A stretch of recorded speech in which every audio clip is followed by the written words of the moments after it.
Car लाता है और अंधकार से सिर्फ मौत जन्म लेती है। रात के घने अंधेरे में जब पूरा गांव सो रहा था, तब तुम्बाड़ के उजड़े हुए खंडर जागते हैं। वहाँ की दीवारों पर लगी सीलन से कराती आवाज़ें आती हैं, जैसे कोई अंदर कैद हो। बारिश लगातार गिरती है, मानो आसमान भी इस जगह को धोने की नाकाम कोशिश कर रहा हो। गांव के लोग इस जगह का नाम भी नहीं लेते। कहते हैं जिसने भी तुम्बाड़ के खजाने की तलाश की, वो या तो गायब हो गया या कुछ ऐसा बन गया जिसे इंसान कहना तो कतई मुमकिन नहीं। लेकिन इंसान की सबसे पुरानी बीमारी लालच हमेशा लौट कर आती है, और जब लालच हद पार कर जाए तो हंसकर जाग जाता है। हेलो फ्रेंड्स, मेरा नाम है मिस्टर एस और स्पाइसी एंटरटेनमेंट की इस नई वीडियो में आप सभी का स्वागत है। तुम्बाड़ के घने जंगलों में रात थी। हवा में गीली मिट्टी और सड़े पत्तों की दुर्गंध फैल चुकी थी। गांव के सबसे लालची साहूकार गोपाल दास को यह यकीन था कि हस्तर का खजाना असली है। उसने 10 मजदूरों को लालच देकर हवेली के नीचे की गुफा में भेजा। अंदर का माहौल अजीब था। सीलन भरी गंध, भीगे हुए पत्थर और दीवारों पर बने चित्र जिनमें दिखाया गया था कि कैसे लोग सोने के सिक्कों के लालच में नष्ट हो गए थे।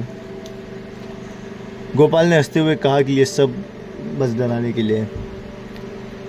जैसे ही मजदूरों ने ज़मीन खोदनी शुरू की, मिट्टी से कुछ अजीब सरसराने की आवाज़ आई। अचानक नीचे की ज़मीन धंस गई और मजदूरों की चीखें गुफा की गहराइयों में गूंज उठी।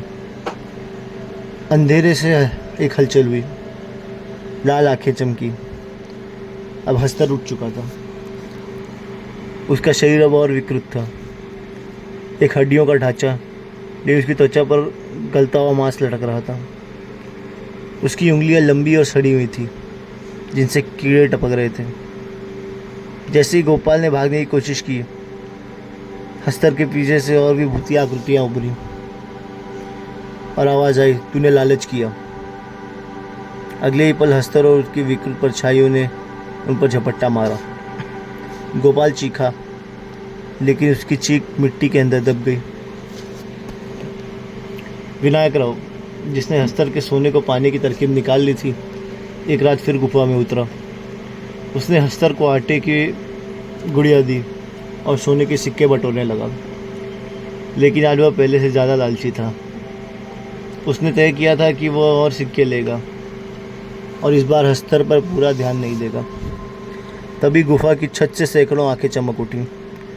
हस्तर ने धीरे से उसकी ओर देखा। उसकी आंखों में अब एक अलग ही क्रूरता थी। हस्तर ने चिल्लाया कि तूने नियम तोड़ा है।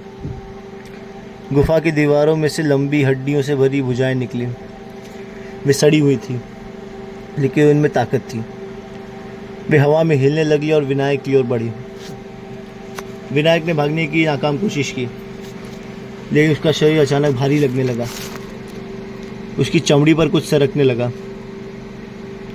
उसने अपनी हथेली देखी तो उसकी नसों के नीचे कुछ अजीब सा हिल रहा था। अचानक उसकी चमड़ी फटी और भीतर के छोटे छोटे गूदेदार कीड़े बाहर आने लगे। मुंबई में विनायक राव का पोता विराज, जो कि एक एडवेंचर ब्लॉगर था, उसने तुम्बाड़ की कहानी को अफवाह समझा और अपने 3 दोस्तों के साथ वहां जाने की योजना बनाई। जैसे ही वे तुम्बाड़ पहुंचे, बारिश और तेज हो गई। गांव पूरी तरह उजाड़ था। हवेली के पास एक बूढ़ा फकीर बैठा था, जिसने कांपते हुए कहा, तुम यहाँ क्यों आए? तुम लालच करोगे और लालच मौत लाता है। लेकिन वे रुके नहीं। गुफा में घुसते ही उन्हें तेज बदबू आई। ज़मीन नरमुंडों से भरी थी और हर जगह कीड़े रेंग रहे थे। तभी अंधेरे में हलचल हुई, लाल आंखें चमकी। वहाँ हस्तर था, लेकिन अब वह पहले से भी ज़्यादा भयानक था। उसकी हड्डियाँ पूरी तरह से सड़ चुकी थी और चेहरे से मांस लटक रहा था, और उसकी उंगलियाँ लंबी और टेढ़ी मेढ़ी भी हो गई थी। एक दोस्त ने गलती से मशाल गिरा दी। भयंकर चीखा। गुफा हिलने लगी और दीवारों से कंकाल जैसी आकृतियाँ निकलने लगीं। उनकी आंखों में से खून टपक रहा था और वे कह रहे थे, हम सब लालच के मारे हैं। विराज के सिर में भयानक दर्द हुआ।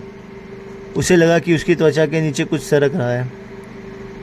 उसने हाथ से अपना चेहरा छुआ, लेकिन वहाँ अब चमड़ी नहीं थी, सिर्फ गलती हुई मिट्टी और सड़ता हुआ मांस था। उसके दोस्तों की चीखें गूंज रही थी, लेकिन अब वो कोई भाग नहीं सकता था। गुफा का दरवाज़ा खुद ब खुद बंद हो चुका था। अगली सुबह तुम्बाड़ की हवेली फिर से शांत हो गई थी। बारिश भी थम गई थी, लेकिन अब वहाँ विराज नहीं था। लेकिन ज़मीन पर एक गहरे निशान में ताज़ा कीचड़ था, जैसे कोई नया रक्षक वहाँ जन्मा हो। तुम्बाड़ के जंगल फिर से शांत हो गए। बारिश धीमी हो गई, लेकिन हवाओं में अब भी वो अजीब सी घुटन थी। गांव के लोग अगले दिन भी हवेली के पास नहीं पटके, लेकिन कहते उस रात वहाँ से अजीब सी आवाज़ें आई थी।